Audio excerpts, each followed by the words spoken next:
La bataille budgétaire commence.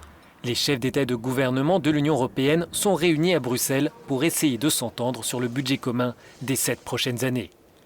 Les négociations s'annoncent délicates tant les positions sont divergentes entre les États membres.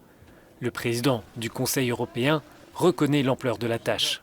Il y a énormément de préoccupations, il y a énormément de priorités et d'intérêts et la démarche doit viser à rapprocher les points de vue pour être capable de prendre une décision ensemble.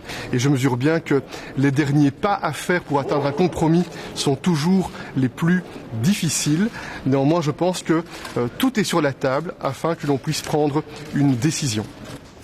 Les regards sont tournés vers 4 pays membres, l'Autriche, les Pays-Bas, la Suède et le Danemark, qui ne veulent pas d'un budget supérieur à 1% du revenu national brut de l'Union.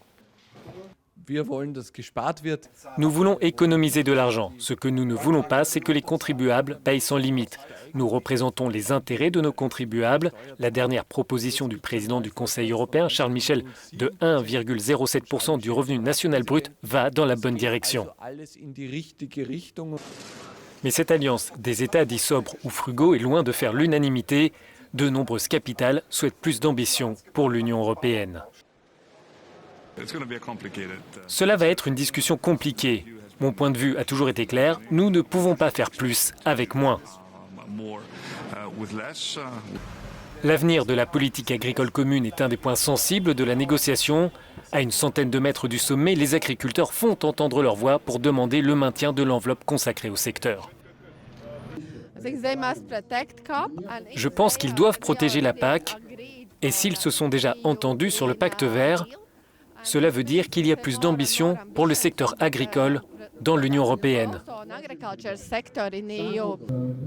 Enfin, la grande question à laquelle personne ne veut répondre est de savoir combien de temps il faudra aux dirigeants européens pour trouver un compromis.